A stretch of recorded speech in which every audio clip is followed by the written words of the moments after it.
X ray का ये हमारा एमसीक्यू सेक्शन का थर्ड पार्ट है। दो वीडियो पार्ट 1 पार्ट 2 हम ऑलरेडी बना करके अपलोड कर चुके हैं। ये तीसरा पार्ट है। पार्ट 1 में 7 क्वेश्चन, पार्ट 2 में 8 से स्टार्ट हुआ था और 22 लास्ट क्वेश्चन था ब्रह्मस्थलंग। व्हाट इज़ ब्रह्मस्थलंग तक ख़त्म हुआ था। इसके ऊपर ये लिखा होगा, देखिए आपको ब्रह्मस्थलंग वाला क्वेश्चन आपको दिखाई दे रहा होगा। लास्ट क्वेश्चन है 22। अब इसके आगे हम 23 क्वेश्चन पर बढ़ रहे हैं, जो आपके सामने स्क्रीन पर आ रहा होगा। ये आपका दिखाई दे रहा होगा। When high speed electron hit A target, कोई हाई स्पीड का इलेक्ट्रॉन अगर किसी टारगेट को हिट करता है तब क्या होगा। तो ऑप्शन ए है only heat is produce, only continuous X-ray are emitted, only continuous and characteristic X-ray are emitted, heat is produced and simultaneously continuous and characteristic x-ray are emitted। तो इसमें ऑप्शन डी है।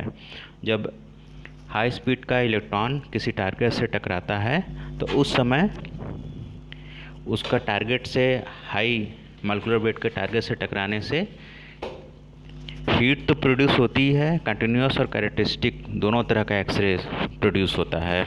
इस बात को हमेशा याद रखिएगा। हीट क्यों प्रोड्यूस होती है, ये ब्रह्मस्थलंग वाले वीडियो में हमने आपको बताया था, यानी पार्ट 2 वाले में। तो उसको देख लीजिएगा अगर हीट कैसे प्रोड्यूस होता है जानना चाहते हैं।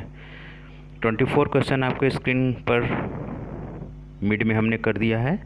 X ray region lie between, X-ray region जो होता है वो कहाँ लाई करता है, इलेक्ट्रोमैग्नेटिक स्पेक्ट्रम के बारे में देखिए यहाँ पर बात कर रहा है। तो हम आपको पहले बता चुके हैं, जो सबसे हाई एनर्जी का स्पेक्ट्रम होता है वो क्या होता है, गामा रेज होता है। उसके बाद एक्सरे होता है, उसके बाद अल्ट्रावायलेट होता है, उसके बाद विजिबल रेड होता है, फिर इंफ्रारेड होता है। इंफ्रारेड के बाद रेडियो वेव होता है। रेडियो वेव में यूएचएफ, वीएचएफ, आरएचएफ होता है। उसके बाद टीवी वेव होता है। ये सब सारे वेव्स होते हैं, ठीक है। एफएम होता है, फ्रीक्वेंसी मॉड्यूलेशन होता है, एएम होता है, एम्पलीट्यूड मॉड्यूलेशन होता है, ये सब सारा होता है। तो जब आपको सीरीज में बताया होगा तो ऊपर हमने क्या बोला, गामा रेज, फिर उसके बाद मैंने एक्स रेज बोला, फिर उसके बाद क्या, अल्ट्रावायलेट। तो ये जब भी होगा तो गामा रेज और अल्ट्रावायलेट के बीच ही में होता है। गामा रेज से इसकी एनर्जी कम होती है, लेकिन अल्ट्रावायलेट रेज जो कि सन से निकलता है उससे इसकी एनर्जी ज़्यादा होती है। और आपको नॉलेज के लिए ये भी बता दें कि सन से तीनों तरह की वेव निकलती है, गामा रेज भी, एक्स रेज भी और अल्ट्रावायलेट भी। एक्स किरणों का या एक्स रेज का सबसे अच्छा स्रोत सन है।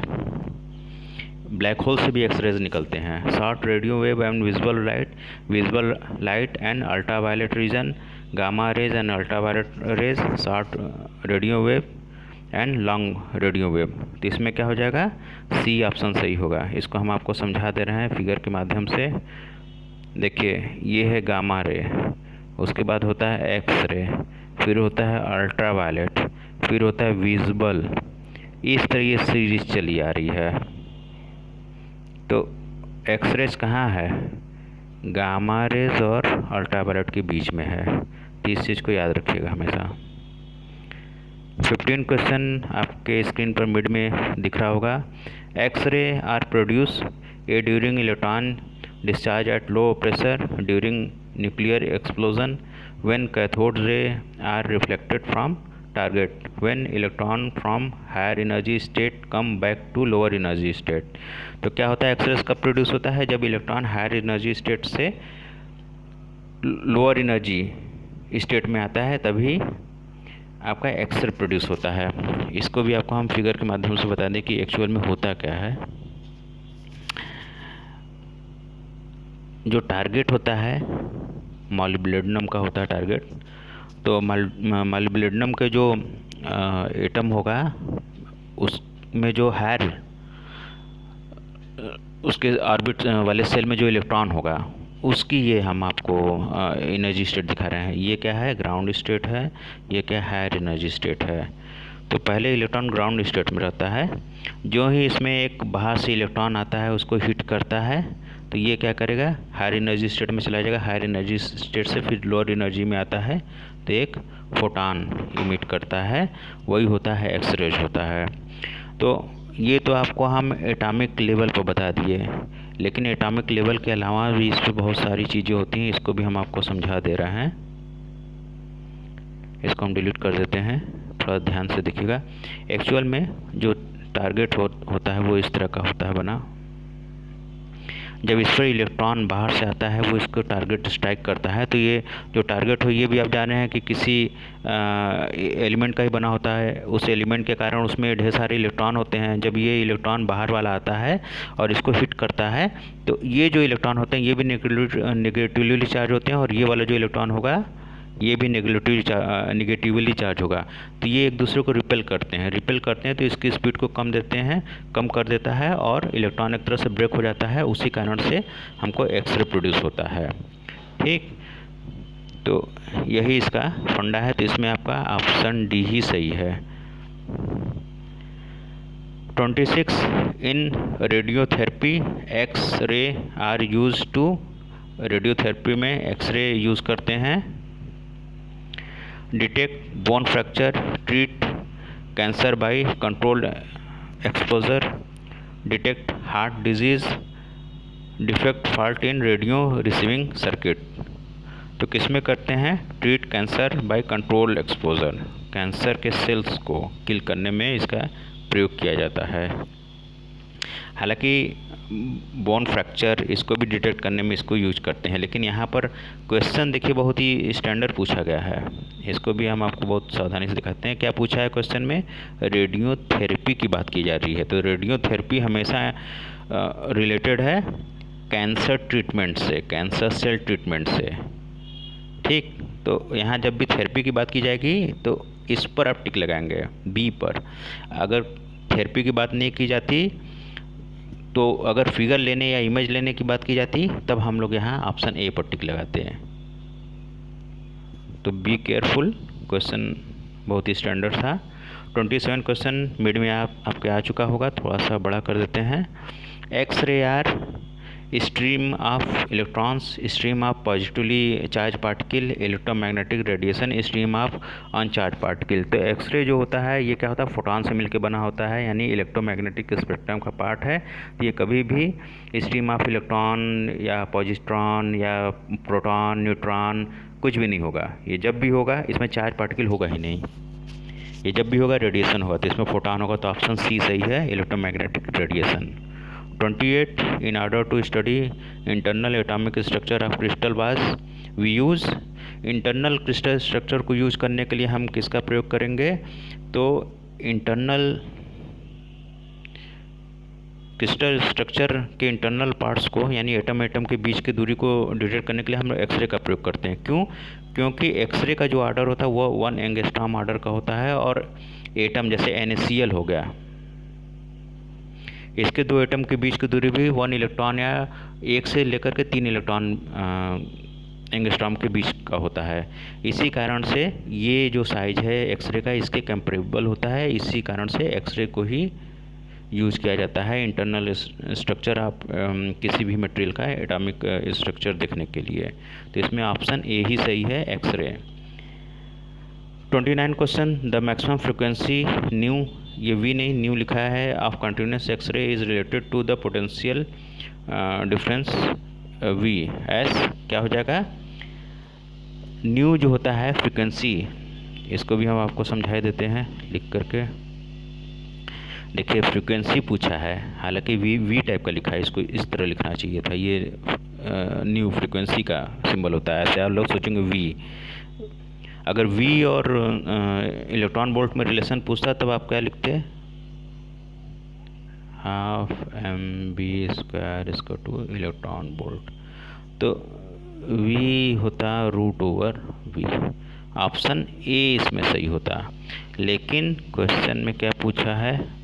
पूछा है कि फ्रीक्वेंसी, तो फ्रीक्वेंसी कैसे तय होगी? फ्रीक्वेंसी के लिए क्या फार्मूला होता है? E=EV, जो पोटेंशियल डिफरेंस लगा रहे हैं, इसको क्या होता है? h²। तो h²/EV। तो nu is directly proportional to potential applied. तो इसमें ऑप्शन कौन सा सही हो जाएगा? ऑप्शन बी सही है। ऑप्शन बी सही है। तो option B, nu is directly proportional to V. Next question 30 question है। अब बहुत सारे क्वेश्चन नहीं बचे हैं, 2-3 क्वेश्चन और होगा। X-ray are produce due to first breakup molecules, change in atomic energy level, change in nuclear energy level, radioactive disintegration. तो किस लिए होता है? Change in atomic energy level. Option B is right answer. हमने काफ़ी कुछ समझा दिया है, तो बार बार समझाने की ज़रूरत नहीं है। आप लोग इसको अगर पढ़ेंगे, थारोली पढ़ेंगे, कुछ फार्मूला और बुक्स को देख लेंगे तो बहुत ही अच्छा पड़ेगा। Which one of the following statement is wrong. कौन सा इसमें स्टेटमेंट गलत है? Speed of X-rays is 3 × 10⁸ metre per second. ये राइट है, क्योंकि इलेक्ट्रोमैग्नेटिक वेव होता है तो उसकी वेलोसिटी जो होगी सेम इसी के बराबर होगी। Visual right. X-ray undergo diffraction, X में डिफ्रैक्शन होता है, बिल्कुल होता है। X-ray are deflected by electric magnetic field, तो आपको पहले ही बता चुके हैं। हमारा शायद वीडियो पार्ट 2 वाला जो वीडियो होगा उसको देख लीजिएगा। तो एक्सरे कभी भी, क्योंकि इलेक्ट्रोमैग्नेटिक वेव होता है, फोटॉन होता है, इसमें कोई चार्ज नहीं होता है, इस कारण से न इलेक्ट्रिक फील्ड में ना ही मैग्नेटिक फील्ड में ये डिफ्लेक्ट करेगा। अगर ये चार्ज पार्टिकल से मिलकर बना होता है तब तो डिफ्लेक्ट करता है, चाहे पॉजिटिव होता चाहे माइनस होता, पॉजिटिव होता चाहे नेगेटिव होता। लेकिन ये चार्ज पार्टिकल से नहीं होता, फोटॉन से मिलकर बना होता है, इलेक्ट्रोमैग्नेटिक रेडिएशन का पार्ट होता है, इसलिए ये इलेक्ट्रिक और मैग्नेटिक फील्ड में डिफ्लेक्ट नहीं करेगा। तो ऑप्शन सी ही इसमें राइट आंसर है। X-ray undergoes refraction in passing from one medium to another medium. हाँ, एक्सरे में रिफ्रैक्शन होता है, क्योंकि ये इलेक्ट्रोमैग्नेटिक वेव है और इलेक्ट्रोमैग्नेटिक वेव का नेचर होता है कि उसमें रिफ्रैक्शन, डिफ्रैक्शन, रिफ्लेक्शन, इंटरफेरेंस, ये सारे पोलराइजेशन, ये सारे फिनोमिना होते हैं। चाहे वो कहीं से किसी भी फॉर्म में प्रोड्यूस हो, चाहे वो एक्सरे हो, गामा रेज हो, चाहे अल्ट्रावायलेट हो, चाहे विजिबल रेड हो, चाहे इंफ्रारेड IR हो। लास्ट वन 32 है। X-ray which can penetrate through longer distance in substance are called soft X-ray, hard X-ray, continuous X-ray, none of these. तो हमेशा याद रखिए, हार्ड एक्सरे ही किसी भी वस्तु या किसी भी सबस्टेंस को लॉन्गर डिस्टेंस तक पेनिट्रेट, यानी कि उसको विभेद कर सकता है, जो उसकी लाइट होती है। हड्डी को विभेद करने के लिए हार्ड एक्सरे को डालते हैं, इसीलिए बहुत ही शॉर्ट टर्म के लिए ही उसको डाला जाता है बॉडी पर। तो ये हम लोग का एक्सरे वाला MCQ पार्ट ख़त्म हो गया। अब हम दूसरे सब्जेक्ट पर, जैसे सेमीकंडक्टर फिजिक्स है, फोटो इलेक्ट्रिक इफेक्ट है, इन सब सारी चीज़ों पर वीडियो बनाएंगे।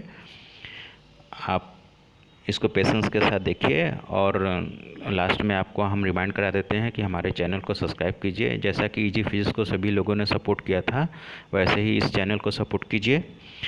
ये हमारी अपील है। हम चाहते हैं कि ये चैनल हमारा बहुत ही जल्दी ग्रो हो जाए। तो thanks for watching my video. Thank you.